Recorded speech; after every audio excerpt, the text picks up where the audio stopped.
Hemos invitado a esta jornada al licenciado Ricardo Yanapasi, a quien, por cierto, le damos una cordial bienvenida. Ricardo, qué gusto, buen día. Muy buenos días, licenciado Alfredo Salazar. Realmente es un placer compartir con usted y, por supuesto, informar a toda la población, especialmente a la gente paseña del Alto y de las provincias, un cordial saludo fraterno. Bueno, a ver, Ricardo, en el tema del nuevo sistema del Código Penal, se encuentran algunos temas que están relacionados con el tema de la tributación y aparte tenemos que hablar también del Código Tributario, que es importante. Hay algunas observaciones que extra cámaras habíamos comentado precisamente con Ricardo sobre estos temas y que mejor un análisis más pormenorizado tener y escuchar la voz de alguien que se dedica precisamente a poner algunas consideraciones en este tema. Bueno, antes de nada, quisiera saludar a toda la población y obviamente es necesario y prudente saber qué es lo que sucede con el Código Tributario actual, el Código Penal, que prácticamente ya está acá en este código, las nuevas penalidades. Es decir, en el Código Tributario, el que tenemos, el antiguo, en el artículo 177 nos habla de la defraudación tributaria, que prácticamente, ¿qué es la defraudación tributaria? Son aspectos fundamentales que debemos saber y diferenciar. Un aspecto es la contravención y otro aspecto es la defraudación. En este caso vamos a hablar particularmente de la defraudación tributaria. La defraudación tributaria es un aspecto fundamental que una persona que tiene una actividad comercial con fines dolosos perjudica al Estado en la recaudación, es decir, uno tiene una actividad comercial y empieza a ocultar o paga menos los impuestos, eso se llama defraudación tributaria. Ahora, ¿qué es lo que sucede en este artículo 177? Básicamente, en este delito, ¿no?, que prácticamente sancionaba con 10.000 UFBs, es decir, alguna persona X que haya, digamos, defraudado al Estado, que ha ido en contra de los beneficios del Estado, tenía que pagar mínimamente a partir de 10.000, es decir, estamos hablando de 22.000 o 24.000 bolivianos en UFBs, tenía que ser sancionado en el Código Tributario. Pero, ¿qué es lo que sucede ahora? Ese artículo 177, en este nuevo Código Penal, en este nuevo sistema del Código Penal, en el artículo 177 ya prácticamente cambia la figura, es decir, en ese artículo 177 ya prácticamente, 174, perdón, nos habla de la defraudación tributaria, pero este es el Código Sistema Penal. Nos habla cuando una persona hace alguna actividad comercial, es decir, defrauda, es decir, oculta, evade, no paga los impuestos correctamente, va a tener una sanción de 250.000 UFBs. Estamos hablando aproximadamente de 526.000 bolivianos. ¿Qué es la diferencia entre este? En el antiguo Código Tributario solamente hablábamos de 10.000 y acá estamos hablando de 250.000. Es decir, el efecto de este Código Sistema Penal dice de 4 a 8 años. En este código, el antiguo Código Tributario nos habla de 3 a 6 años. Pero ¿qué es lo que sucede? Lo que sucede es básicamente, el efecto va a ser a todos los contribuyentes, tanto del régimen general, el resto de los contribuyentes y gracos, es decir, aquellas personas que tributan en beneficio del Estado, que aportan para educación, salud, infraestructura, para toda la institución pública, que aportan el valor agregado, prácticamente aquellos que por alguna situación que exista la defraudación, seguramente van a ir a la cárcel. Esa es la preocupación y como personas entendidas en este campo tributario, como nosotros profesionales que trabajamos con los contribuyentes, es una grande preocupación. Es decir, todo aquel contribuyente por algún motivo que no pueda tener dinero o algún error, algún dolo cometa, directo se va a ir a la cárcel de 4 a 8 años. La preocupación es decir, esto va a ser penado en el Ministerio Público. Es decir, van a ser sancionados allá, van a ser juzgados prácticamente el Ministerio Público, la policía y el IDIF, como si fueran unos delincuentes. Querido Alfredo, yo te quiero mencionar, el Código Penal sanciona por los delitos cometidos. ¿Quiénes se sanciona con este Código Penal? Aquellas personas que han cometido asesinato, han cometido homicidio, aquellos crímenes que han quedado en impunidad, esos son los que tienen que ir a la cárcel. Pero ¿qué es lo que sucede? ¿Qué es el análisis entre el Código Tributario y el Código del Sistema Penal? Es lamentable, por ejemplo, que una persona que haga una actividad comercial por X motivo pueda reducir su impuesto y directamente esta persona va a ir a la cárcel. Esa es la preocupación, es decir, estamos vulnerando nuestros derechos, el derecho a la presunción de inocencia, el derecho a la legalidad, el derecho a los bienes protegidos de la justicia. Esos son los aspectos fundamentales y está en la Constitución Política del Estado. Entonces, toda aquella persona que haga una actividad comercial ya prácticamente va a estar sometido a un delito. Me parece que son aspectos que prácticamente vulneran a nuestros derechos como contribuyentes y esa es la preocupación. Entonces, hacemos un llamado a todos los contribuyentes y a todas las personas que están inscritos en el régimen general que prácticamente aportan al Estado, ¿no? Estamos en una situación muy crítica y difícil. Esto afecta tanto a las empresas, a las pequeñas microempresas, a las empresas medianas y grandes que hacen las actividades comerciales. Esa sería la gran preocupación, estimado licenciado. Ricardo, el tema pasa por esto, ¿no? El actual Código Tributario, su artículo 77, si hay defraudación, la sanción es de 10.000 UFBs. Ahora, hemos podido advertir, por ejemplo, algunos temas. Muchas veces se factura, ¿no? Hay una factura, especialmente esto ocurre con esferas gubernamentales, y resulta de que la factura tiene un vencimiento en su pago de impuestos, ¿no? A partir del día 13, ¿no? Hasta el día 22, ¿no? Claro, dependiendo de la terminación. El 0, digamos, tiene hasta el 13, el 1 tiene hasta el 14, hasta llegar hasta el 22. Hasta el 22, ¿verdad? Pero ¿qué pasa, por ejemplo, que en esferas gubernamentales le exigen la factura antes del pago, para procesar el pago, pero no le pagan 2 o 3 meses? Es decir, un tema difícil para el contribuyente, ¿no?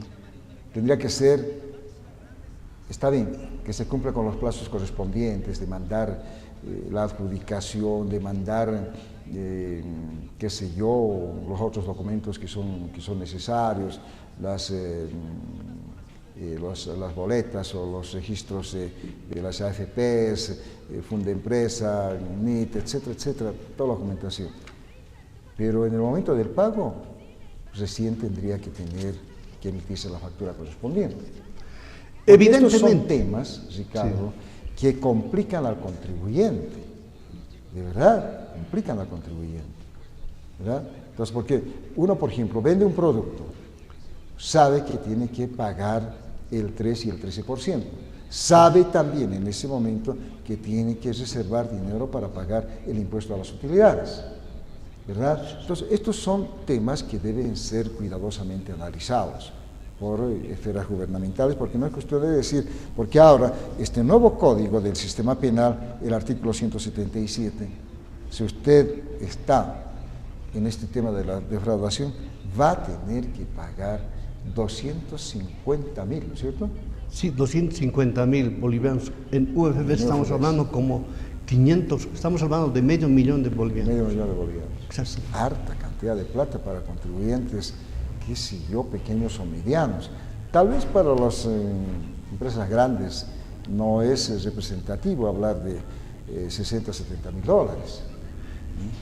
De todas maneras, a ver, quiero aclarar un aspecto fundamental y es un análisis técnico que lo estábamos haciendo el Comité de Defensa de los Contribuyentes, que ya nos estamos organizando porque de un tiempo a esta parte hemos visto que igual que este código del sistema penal va a aparecer de la noche a la mañana otro nuevo código tributario, seguramente con algunas algunas modificaciones de este código, pero que va a ir seguramente en contra del contribuyente.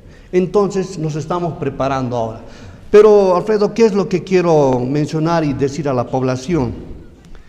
En realidad, una persona que hace una actividad comercial, ya sea una pequeña microempresa, mediana, dependiendo de la magnitud, que también eso está en la Constitución Política del Estado, ¿cómo es posible que una actividad, el que contribuye a la educación, salud, infraestructura, cómo es posible que en un código tributario esté penalizado como delincuente?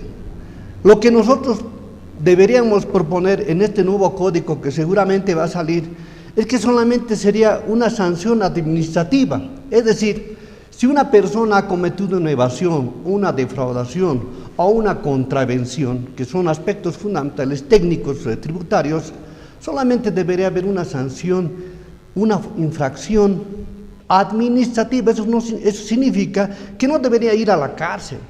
En este caso, este Código Penal lo está sancionando como delito, y los delitos son aquellas personas impunes que cometen delitos a consecuencia que han cometido, digamos, delitos en contra de una persona, ¿no? Que va en contra del Estado, pero nosotros no estamos de acuerdo porque en realidad una actividad comercial no debía ser penalizada. Claro eso.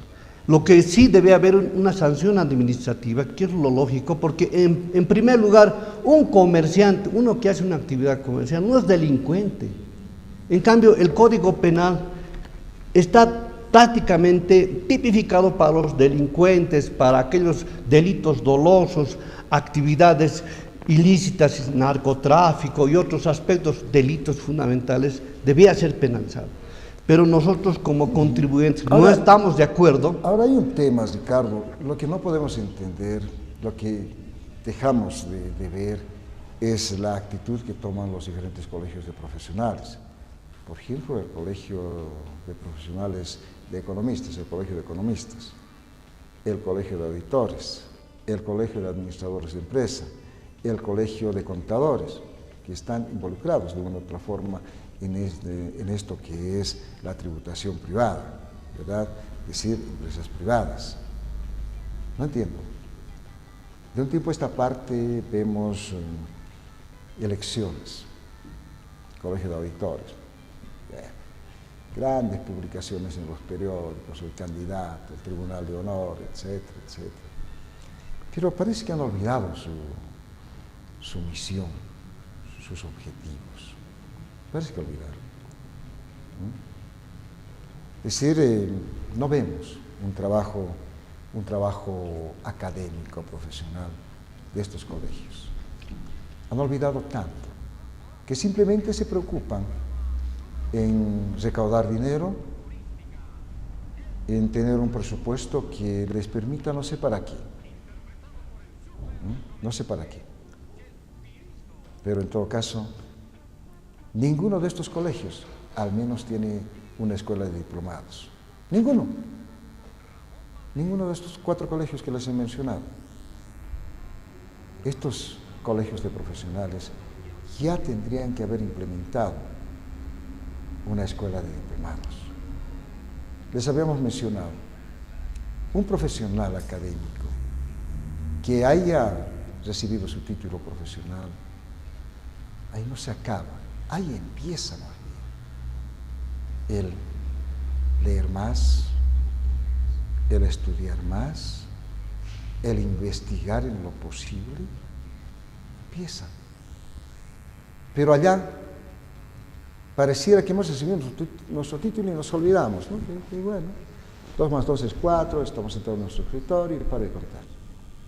Estos temas de análisis que nos hace conocer Ricardo tienen mucha profundidad, por supuesto, pero lo trabajarán de esa manera, lo entenderán de esa manera. Atención al presidente del Colegio de Auditores de Bolivia, al presidente de auditores de economistas de Bolivia, lo entenderán de esa manera, al Colegio de Administradores, al Colegio de Contadores, lo entenderán de esa manera. Acá, pareciera que no tenemos una representación, los profesionales, en nuestros entes matrices como son nuestros colegios. Es una verdadera pena, una verdadera pena. Ojalá que todo este comentario que hacemos y este análisis que hacía el licenciado Ricardo Yanarpasi pueda abrirles un poquito los ojos, también los oídos, y decir, este es nuestro análisis y esta es nuestra boquita en función de este análisis. Pero, ojalá, estaremos invitándoles a cada uno de ellos acá en el set de Pasenísima de Televisión para que podamos escucharlos, saber qué hacen ellos. Les preguntaremos también cuánto de presupuesto reciben por año y qué hacen con su plata. Y aquí somos, en este lenguaje que manejamos en Pasenísima de Televisión, ser veraces, objetivos, imparciales, pero sobre todo, ser propositivos. Y en esta propuesta, ¿por qué no se juntan los 4 colegios y tienen una escuela de diplomados? Nos preguntamos. ¿Verdad? Con áreas que están definidas. No hay dónde perderse, ni qué descubrir, sino implementarla. Y bueno, Ricardo, gracias por haber estado con nosotros. Sí, algo más quisiera agregar. Claro que sí. No han comentado tampoco el artículo 181. Esto se refiere a la aportación del sistema integral de pensiones, es decir, de las AFPs. No han hablado. Aquellas personas que no puedan contribuir, es decir, el seguro social de los empleados que tienen las empresas medianas, pequeñas y todos aquellos que existen en Bolivia, van a ser recluidos de 3 a 6 años. En este código tributario tal situación no existe, además con agravante de 5 a 10 años. Es decir, otro aspecto que realmente vulnera nuestros derechos a los contribuyentes, el derecho al trabajo, el derecho a la salud. Tanto dinero dice el Estado que tiene, pero ¿dónde está la salud? Lo primero que deberíamos es en infraestructura, educación, salud. Más que todo en salud, no tenemos nada, un hospital general abandonado, no hay suministros, no hay infraestructura. Es lamentable, nuestras contribuciones no se están manejando adecuadamente. Por eso, para despedirme, licenciado Alfredo Salazar, todos los contribuyentes nos estamos organizando y obviamente vamos a ya prácticamente invitar a la población para una marcha en protesta de este código penal que prácticamente vulnera nuestros derechos. Muchas gracias.